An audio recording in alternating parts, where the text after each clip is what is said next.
Zaradze has just taken off where his namesake left off. Sankaradze, Kvirikashvili. Now it's Makanele. And half a break by Urashadze.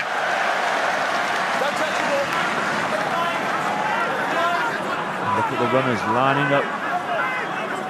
Kvirikashvili. Datunashvili. They just love the physical aspect of the game. I wonder what the statistics are for possession. Oh, Sankaradze knocked it forward. Right error. Old man's leg. They've had all the ball. Ireland just can't get hold of it. And this collection of players from the lower divisions of French club rugby, places you've scarcely heard of, let alone knew had a rugby team, continue to embarrass Ireland. I mean, we're still talking about Samoa beating Wales back in '91 and that huge upset. Georgia managed to get a try in the last 10 minutes. That makes that game insignificant compared to this one. Abu Sarita, the scrum half, ready to come on for Georgia.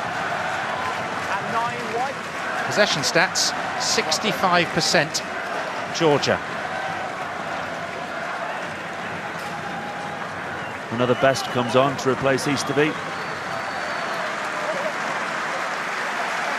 That's Sankaradze taking the ovation. He's the man replaced by Abu Sarita.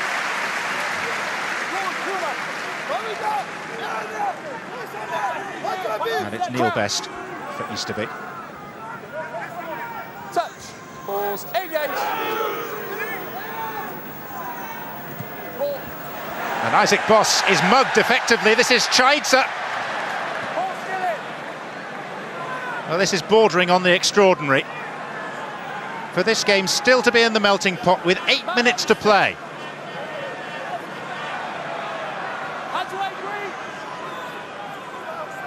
Surely another drop. Kvirikashvili, and he's pulled it the other way. That's 3 attempts they've had now. It's very difficult to get across the sense of anxiety in the stadium. The Irish supporters are on tenterhooks. They cannot wait. They can't wait for the final whistle, which is a staggering prospect.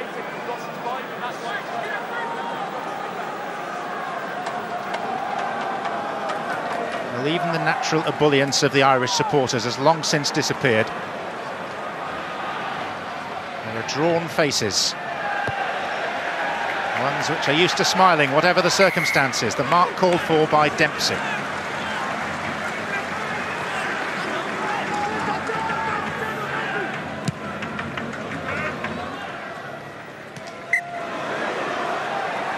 Quick line out.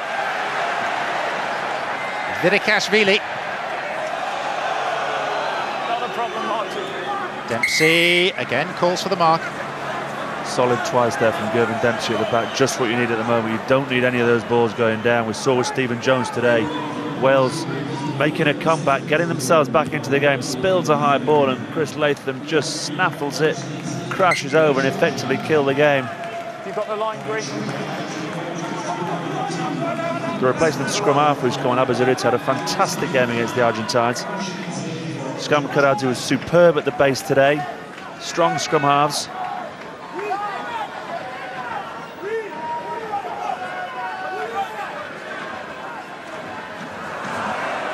They've embarrassed Argentina, and now they are frightening Ireland.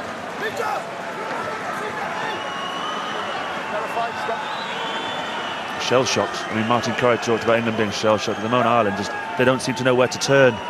They can't find any space where they thought there'd be space. They can't get any change out of the Georgian forwards. They're getting knocked back. All the 50-50 balls are being regathered by the Georgians. They'll feel they're not getting many decisions from the referee, and saying that, there's one, and Boss is off. Isaac Boss. O'Connell. Picked up by O'Gara. Ireland desperate for the breathing space that another score would give them. You could see Horan there. O'Gara wanted to go wide and the prop got in his way. There's so much anxiety. They're losing their shape. They're all playing in ones. They're playing solo efforts. Boss. And that's terrible. Straight to Skinnin. And Skinnin kicks ahead. Back goes Shane Horgan. That's a better option. Lots of time. O'Gara in a better position to kick. He kicks poorly. Straight down the throat of Ojukashvili. Here's one for Dempsey. The kicks have all just gone a yard too far. They've all been taken well by Dempsey, but all 3 up and unders in the last 2 or 3 minutes. Just being a yard inside the Irish 22, allowing Dempsey the option of taking the mark and just diffusing the pressure. And he's missed touch. Shkinin, scorer of the Georgian try. That's a great kick. It's a tester for Horgan. And that looked like a block to me, but it doesn't matter. Shvilidze, Datunashvili. Couldn't get the ball out to Abasaridze. And again, Ireland are forced to live on the very nerve ends. Vidikashvili, almost a way through. They've got all sorts of numbers on the right-hand side. They need quick ball. Ireland reorganise now. They'll go back to the big men. Kinchakashvili. But the bigger men and the bigger hearts have been Georgian tonight.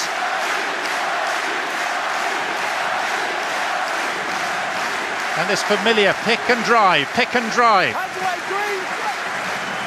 Knocking at Ireland's door, on occasions banging at it. You get a sense of the inevitability here about the way the Georgians are going. Stay there, Paul, just stay there. Play up, not a knock-on. Now it's Maisaradze. Hands away, Green!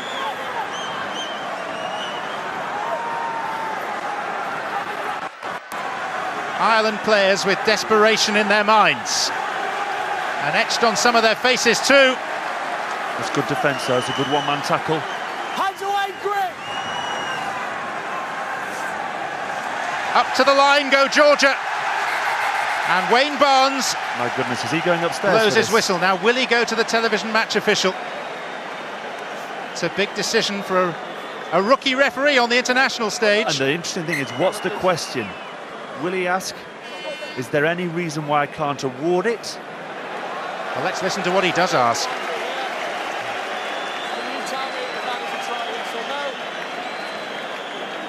That's a different question to the one I was doing. That means the official has to be able to see it being dotted, as opposed to Wayne Barnes thinking it's been scored.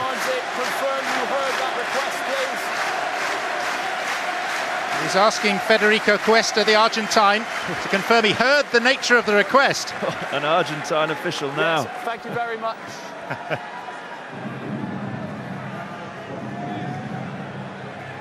See the line there. Isaac Boss is on it. Shane Horgan's on it.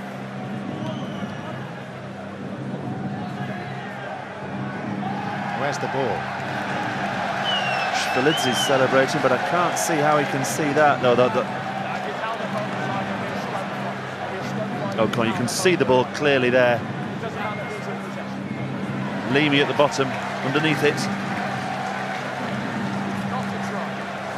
Okay, I will award a scrum 5 attacking. So no try. Is that correct? Look at these gladiators. And that's precisely what they are.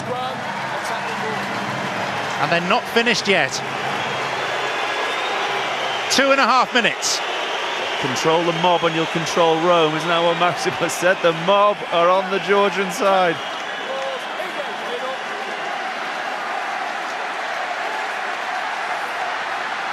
And it pops out on the Ireland side. Good scrummage from the Irish. Not such a good ball back to O'Gara, who just gets the kick away in the nick of time. A line out, 15 out. It would seem, with the length of time it takes them to go 15 metres, that this could be the last chance. This is the last roll of the dice. For Ireland, they just need to be disciplined. They need to stay focused. Defensive organisation. They can't afford to miss any one-on-ones. They know what's coming. It's the kitchen sink. The most experienced Irish rugby team ever to take to the international field. Still threatened with the ultimate shock defeats. Eddie O'Sullivan watching. At least he is watching now. There have been times when he daren't. Isaac Boss. Great steal from O'Connor.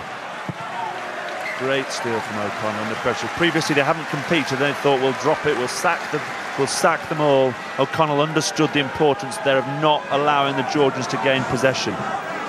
Read the line out well. They do their homework. They watch these DVDs.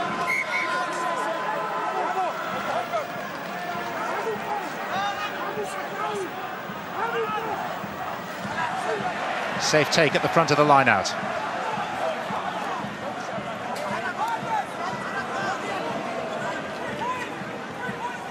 Giogadze. Average wage of a Georgian rugby player, £40 a week. Abasiridze. Horgan underneath it for Ireland. Gets the mark. And there are just 30 seconds on the game clock now. So what does he do? Take his time and make sure the line-out doesn't happen? Or kick it off sideways? Surely they had to keep hold of the ball and back themselves to keep the ball for 30 seconds and then close the game, and to give the opportunity for the Georges for one last effort. For someone of Horgan's experience. But it fits with the rest of the Irish performance. Yep, headless. Headless, disorganised, dysfunctional. There'll be no bonus point. We're still at a stage where there might not even be a win. We're now at the stage where the next time the ball goes dead, that will be it. Georgia have to keep it alive, have to keep it moving. They're 25 metres away from their objective. Gorgodze.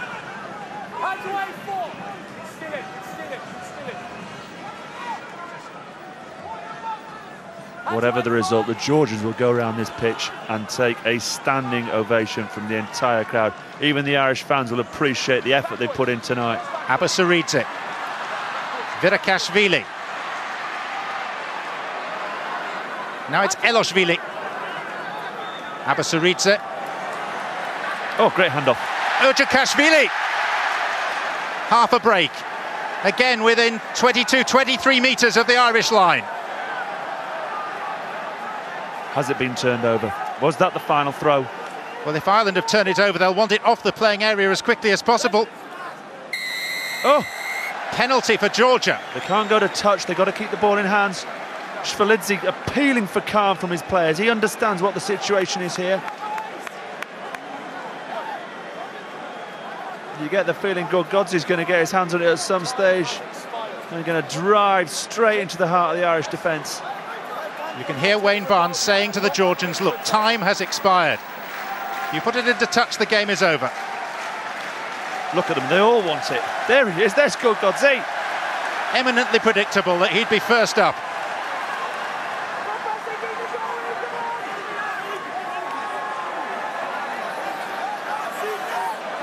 Ireland with one more last defensive effort required. The ball turned over, the final whistle goes, and victory is Ireland's, but the moral victory is Georgia's by a hefty margin. There are one or two disagreements at the end. Eddie O'Sullivan down from his eyrie at the back of the stand, but so nearly one of the great stories, one of the great upsets, with Georgia leading for 15 minutes in the second half after Shkinin had run 2/3 of the length of the pitch to score an interception try, which will be remembered and talked about in Georgia for many a year to come. They're getting a wonderful reception, even from the most generous Irish supporters. But Ireland were shambolic tonight. They scored 2 tries through Rory Best and through Gervin Dempsey, both converted by Ronan O'Gara. They were expected to win handsomely. They have won only limply. And the rugby world will have Georgia on its mind tonight, tomorrow, and for a good while to come. The final score in the Stade Chelban Delmar in Bordeaux is Ireland 14, Georgia 10. Thanks to John Champion and to Will Greenwood. What a shocking couple of nights for the Six Nations. Ireland have never got beyond the quarter-finals in a Rugby World Cup. If they play like that, they'll be lucky to get that far this time round. Reaction and comment when you rejoin us.